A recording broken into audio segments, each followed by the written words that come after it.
দীর্ঘ 16 বছর পরে বাংলাদেশ ইসলামী ছাত্র শিবির কেন্দ্র ঘোষিত কর্মসূচির আলোকে বাংলাদেশ ইসলামী ছাত্র শিবির সাতক্ষীরা শহর শাখার উদ্যোগে 48তম প্রতিষ্ঠা বার্ষিকী উপলক্ষে র্যালির আয়োজন করা হয়েছে।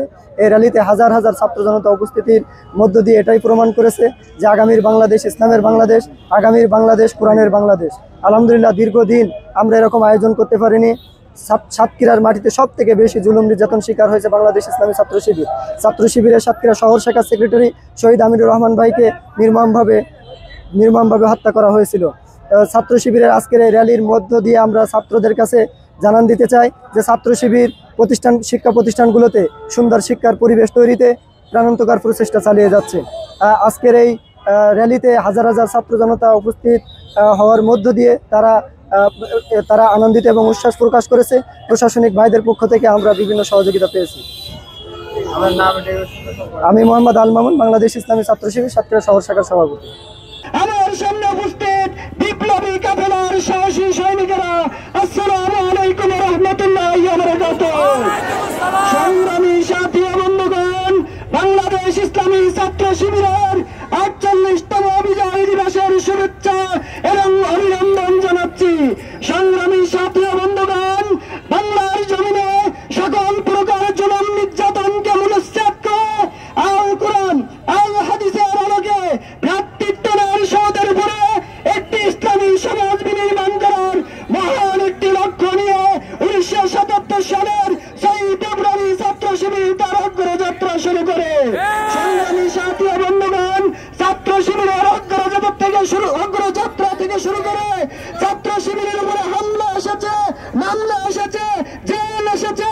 ছাত্র শিবিরের ভাইদেরকে শাহাদাতের তার প্রান্তে ফেলে দেওয়া হয়েছে, কিন্তু ছাত্র শিবিরের একজন কর্মীকে স্তব্ধ করে দেওয়া যায়নি। সাথী ও বন্ধুগণ, আমরা দেখতে পাই যে জুলাই অভ্যুত্থানের মধ্য দিয়ে নতুন একটি বাংলাদেশ পেয়েছি।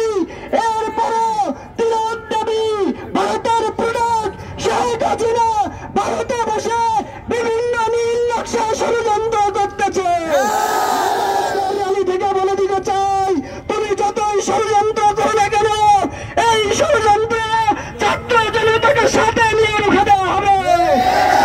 জনতা জেগে উঠেছে, তাদেরকে আর থামানো যাবে না, যাবে না, যাবে না।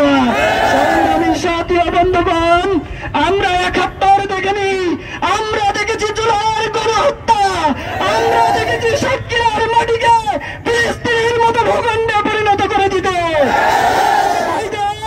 আমাদের ভাইদের ধরে নিয়ে হামলা, মামলা, জেল, জুলুম এগুলো দিয়ে খেলতে হয়নি। তারা আমাদের ভাইদের বাড়ি ঘরগুলো বুলডোজার দিয়ে ভেঙে দিয়েছে, তার পুনরাবৃত্তিও ঘটিয়ে দিয়েছে। আজকের সমাবেশ থেকে বলে দিতে চাই, এই 16 বছর সাতক্ষীরার ভূখণ্ডকে যারা নস্যাৎ করে দিয়েছিল, সাতক্ষীরার ভূখণ্ডকে যারা মেসাকার করে দিয়ে চেয়েছিল, তাদেরকে যদি দ্রুত ধরে আইনের আওতায় না নিয়ে আসা হয়, ছাত্র জনতাকে সাথে নিয়ে দুর্বার কোন আন্দোলন গড়ে তোলা হবে। সংগ্রামী সাথী ও বন্ধুগণ, আমরা দেখতে পেয়েছি বাংলাদেশ থেকে শেখ হাসিনা বিদায় নিল, এখনো জুলাই অভ্যুত্থানে যারা শাহাদাত বরণ করেছিল তাদের হত্যার বিচার করা হয়নি। এই র্যালি থেকে আমরা বলতে চাই, দ্রুত তাদেরকে বাংলাদেশে ফিরিয়ে নিয়ে আসুন। দেশের ষড়যন্ত্রকারী, বিদেশের ষড়যন্ত্রকারী যারা আছে তাদেরকে দ্রুত বাংলাদেশে ফিরিয়ে নিয়ে ফাঁসির কাস্তে ঝুলাইতে হবে। সংগ্রামী সাথী ও বন্ধুগণ, আজকের এই বিক্ষোভ র্যালিতে অংশগ্রহণ করার জন্য ছাত্র শিবিরের পক্ষ থেকে আপনাদের অভিনন্দন জানাচ্ছি এবং বলতে চাই, এই দুর্যোগে দুর্ভোগে পথ হারাক্রান্ত তুমি এসো, তোমাকে নিয়ে যাই মুক্তির মোহনায়। মুক্তির মোহনা বাংলাদেশ ইসলামী ছাত্র শিবির।